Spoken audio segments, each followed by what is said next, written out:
अगर भगवान श्री कृष्ण की कृपा आपको चाहिए तो अर्जुन बनना पड़ेगा, पार्थ बनना पड़ेगा। पार्थ बनने से भगवान आप पर कृपा करेंगे। अब आप कहेंगे अर्जुन में तो ऐसे हजारों लाखों गुण थे, इनका वर्णन तो कोई कर नहीं सकता, लेकिन उनका जो एक खास गुण था उसके बारे में मैं आज आप लोगों से चर्चा करूंगा। क्या है कि अर्जुन भावना प्रधान थे। वो परमात्मा प्रसन्न होता है भावना से। परमात्मा आपके भाव से आपसे जुड़ता है, ना कि भौतिक वस्तुओं से। आप परमात्मा को जो भोग भी लगाते हैं, तरह तरह के 56 भोग, ये सब परमात्मा लेते नहीं है उसको। वो जो आपकी भावना है कि मैं ये चीज मेरे भगवान को खिलाऊं, अर्पण करूं या ये वस्त्र उनको चढ़ाऊं, उस भावना को ही परमात्मा लेते हैं, ना कि भौतिक रूप से उन चीजों का वो इस्तेमाल करते हैं। तो हम अर्जुन पे आ जाते हैं। हम चर्चा अर्जुन के विषय में कर रहे हैं। तो अर्जुन, आप देखिए, जब महाभारत युद्ध की ठहर गई, युद्ध प्रारंभ होने वाला आप सभी जानते हैं, दोनों सेनाएं आमने सामने आके खड़ी हो गई। आप बताइए, कौरवों की तरफ से, चलो कौरवों को तो हम मानते हैं निर्दयी थे, झगड़ालू थे।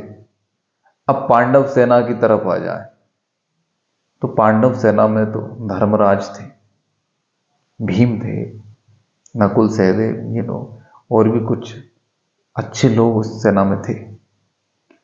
लेकिन जब युद्ध की ठहर गई तो सभी लोग युद्ध करने के लिए तैयार हो गए। भाई किसी ने भी ये नहीं सोचा ना कि युद्ध को टाला जाए, रोका जाए, या सामने जो लोग हैं मेरे सगे संबंधी हैं, मैं इनसे युद्ध नहीं कर सकता। लेकिन अर्जुन ने जैसे ही सेना को देखा, उन्होंने अपना गांडीव, अपना धनुष जमीन पर रख दिया कि भगवान मैं इनसे युद्ध नहीं कर सकता, किसको मारूंगा मैं? मेरे सामने गुरु द्रोण है। जिस गांडीव या जिस धनुर्विद्या का मैं अभिमान करता हूं, उसको सिखाने वाले तो ये हैं। इन्हीं से सीखी हुई विद्या का इस्तेमाल इन्हीं पर करूं तो काय का नर हूं मैं? जो तीर पकड़ना गुरुदेव ने सिखाया, वो तीर गुरुदेव पे ही चला दूं तो कैसा मैं नर हूं? तो फिर क्या मैं पितामह भीष्म को मारूंगा?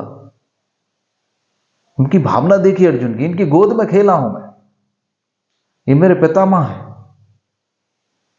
क्या मैं पितामह पर बाण चलाऊं? इनसे जीत के मुझे क्या हासिल होगा? इसके बाद अगर आप देखें तो मेरे सब भ्राता लोग हैं, मेरे भाई लोग हैं, इनको मारने से, भतीजे हैं, इनको मारने से मुझे क्या कीर्ति प्राप्त होगी, क्या प्राप्त होगा? तो अर्जुन एक भावना प्रधान पुरुष थे, युद्ध के मैदान में सबसे बड़े योद्धा थे, लेकिन हारना मंजूर कर रहे थे, युद्ध को छोड़ना मंजूर कर रहे थे, लेकिन युद्ध करना नहीं चाह रहे थे, क्योंकि भावना प्रबल थी। और कोई भी योद्धा कौरव या पांडव सेना में से भावुक नहीं था, एक दूसरे से लड़ने को, मरने मारने के लिए तैयार थे।